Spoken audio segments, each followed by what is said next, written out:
Hello friend, સ્વાગત છે તમારું ધ ફૂડી કિચનમાં। આજે હું તમારા માટે લઈને આવી છું સક્કરિયા બાફવાની એક અલગ ટ્રીક, અને સાથે આપણે સક્કરિયાનો શીરો પણ બનાવવાના છીએ। એકદમ સરળ રીતે બનાવવાના છીએ, તો વિડીયોને લાસ્ટ સુધી જોજો। જો હજુ સુધી તમે ચેનલ સબસ્ક્રાઇબ ના કરી હોય તો ચેનલને સબસ્ક્રાઇબ કરી દેજો, જેથી મારા આવનારા નવા વિડીયો પહેલા તમને મળે। તો ચાલો આપણે વિડીયો શરૂ કરીએ।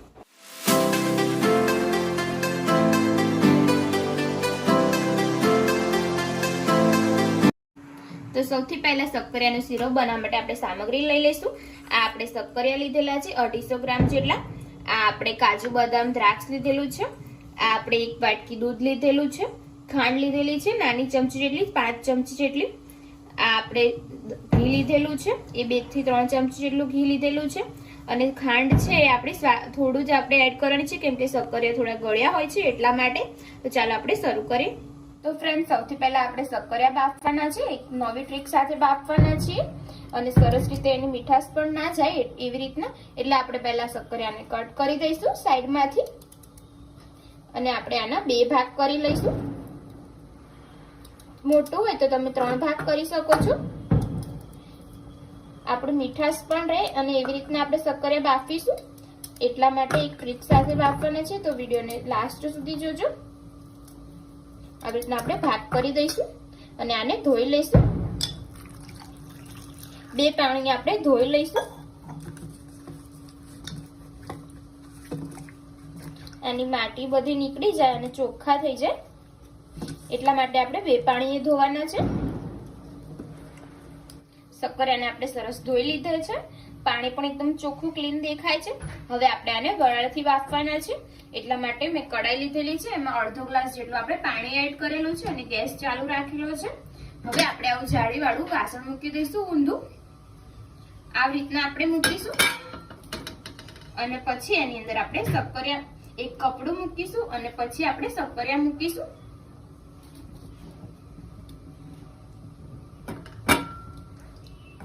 સક્કરિયાને આપણે કપડામાં ઢાંકીને રાખવાના છે, જેથી એકદમ મીઠાશ પણ રહે અને સરસ રીતે બફાઈ જાય। આ રીતના આપણે કપડું ઢાંકી દઈશું, કપડાથી કવર કરી દઈશું સરસ રીતે। અને હવે આની ઉપર આપણે વાસણ ઢાંકી દઈશું અને વરાળથી બફાવા દઈશું 5 થી 10 મિનિટ માટે। અને એવું હશે તો આપણે એકવાર ચેક કરી લઈશું। હવે આપણે આવી રીતના એને ઢાંકી દઈશું 5 થી 10 મિનિટ માટે। જો તમને એવું લાગે કે બફાઈ જશે જલ્દી અને આપણે ગેસ ધીમો રાખવાનો છે એવું લાગે તો આપણે ચેક કરી લઈશું એકવાર। 5 થી 10 મિનિટ થઈ ગઈ છે, આપણે ચેક કરી લઈશું।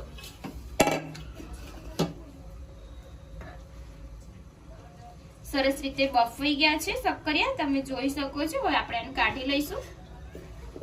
સક્કરિયાને આપણે છોલી નાખીશું, ઠંડા થાય એટલે આપણે છોલવાના છે, એટલે સરસ રીતે છાલ પણ ઉખડી જાય।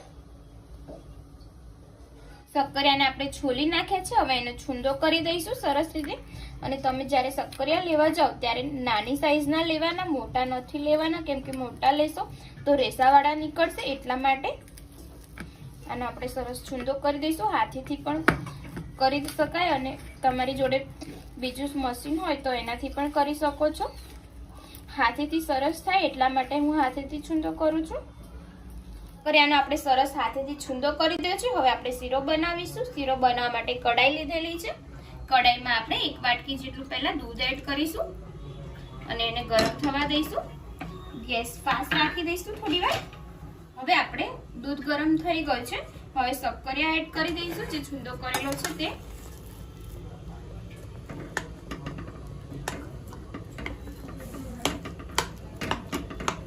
એને આપણે આવી રીતના મિક્સ કરીશું।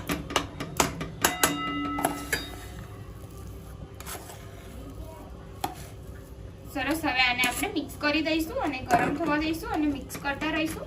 2 થી 3 મિનિટ સુધી આપણે એને મિક્સ કરતા રહેવાનું છે।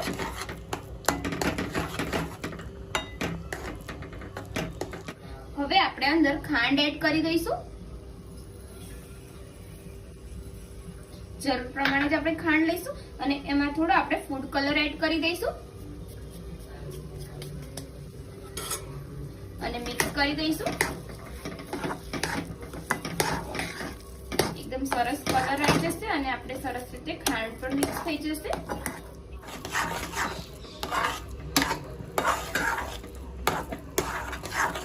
હવે આપણે કરી દઈશું.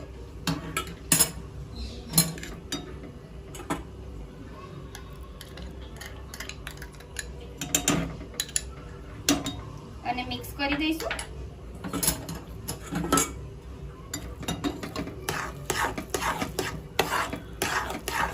સરસ આપણો શીરો રેડી થઈ રહ્યો છે.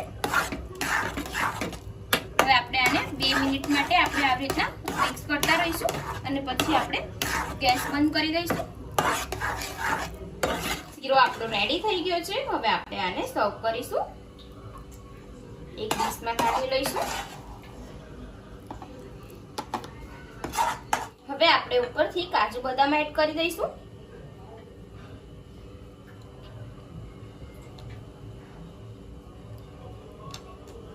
સરસ મજાનો આપણો શીરો રેડી થઈ ગયો છે. હવે આપણે ઉપરથી થોડું ઘી એડ કરી દઈશું. શીરો ગરમ છે એટલે ઘી પણ મસ્ત ઓગળી જશે અને જ્યારે આપણે ખાઈએ ત્યારે આપણે મિક્સ કરી દઈશું. ફ્રેન્ડ્સ, તમે જોઈ શકો છો આપણો સરસ મજાનો શીરો રેડી છે ખાવા માટે અને એકદમ સરળ રીતે આપણે બનાવ્યો છે. તમે શિવરાત્રીમાં શીરો બનાવતા હોય તો આ ટ્રીકથી બનાવજો, સરસ બનશે અને મજા પણ આવશે.